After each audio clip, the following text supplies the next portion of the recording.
Hey guys, in this video I have the Shell NES video game console for review.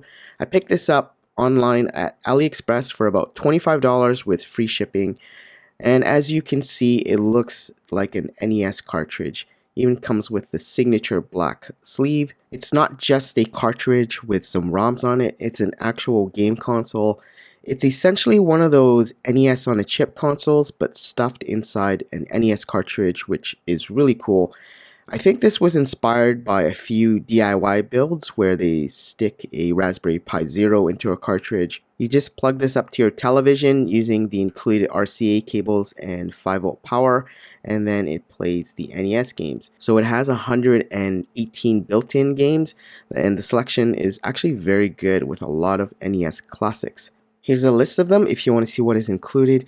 Amazingly, it has a battery backup as well, and it allows you to save your progress. So games like Zelda or Final Fantasy will have saves just like the original cartridges. So I'll quickly unbox this thing to show you what is included. Like I said, I picked it up for $25, and I think it's a really great price considering it comes with 2 game controllers and everything that is needed to hook it up. So here are the game controllers that are included. They come with 2.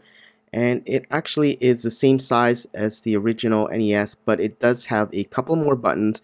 It has some turbo buttons, and they plug up via USB to the actual cartridge console there. And like I said, it does come with 2, so that's really nice of them. And it comes in that translucent color as well. And this is the RCA cable to plug up to the cartridge. So it uses a 2.5mm jack, and that is what is needed to connect to your television. And this over here is a 5-volt power adapter, and I believe it's 500 milliamp. And so you could essentially power this with any 5-volt USB power, but it's nice that they included one. At the other end of this adapter is a micro USB connector, so it's a very common type of connector used for powering like your Raspberry Pi, etc. So for the demo, I'll hook it up to my CRT to show you how it works.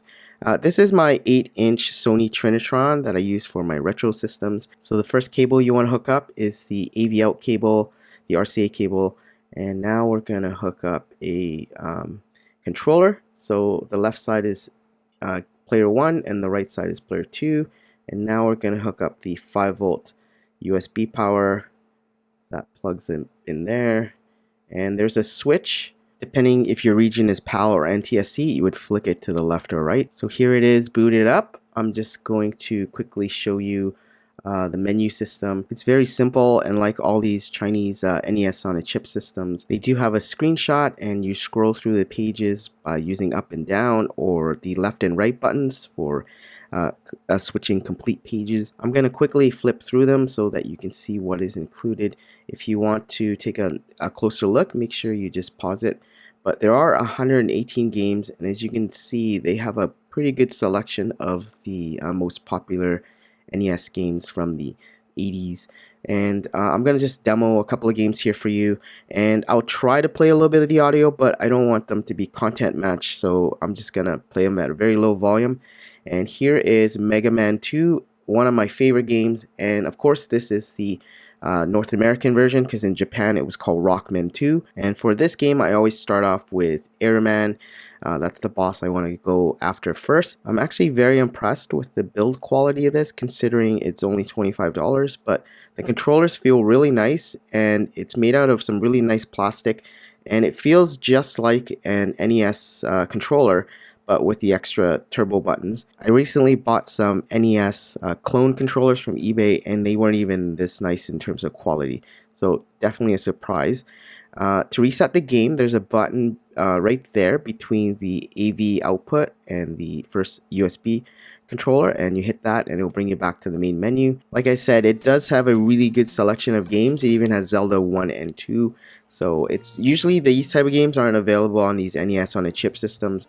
I rarely find them on here, but it's nice that they do include it. So I will play a little bit of The Legend of Zelda, the original game. And of course, this is a classic. Everybody probably played this game when they were younger, and the mechanics still hold up very well, and it's still very fun even though it's so old now. And in many ways, this is one of the first, open world games. When you look at games like Breath of the Wild, where you can go anywhere you want. The original Zelda was the same way. You can go walk around and explore. Anyways, let's try another game. I'm gonna hit the reset button and pick another game. So this time let's try Super Mario Brothers. So it does have all three of them. So Super Mario 1, 2, 3. So let's try out number 3, because that's probably my favorite. So if you're looking on the screen and the color is a little bit off, it's probably due to my CRT. I was playing around with the color settings on the side and kind of changed it a little bit. But yeah, here it is on my CRT, and it plays really well. It feels really good, so it doesn't feel like there's any slowdown or anything. And in the case of NES games, they're not very, it doesn't require a lot of resources to emulate them anyways. And these NES on the chips are pretty accurate now after so many years of trial and error. Anyways, that's it for this review. This NES in a cartridge console is really neat. The build and quality is great for the price. Most of these consoles with built-in games are pretty badly built, but this one kind of stands out with its design. It's a great competitor to the NES Classic for less than half the cost. I'll leave links to where you can buy it in the description if you want to pick one up. Have a nice day, and I will see you in the next video.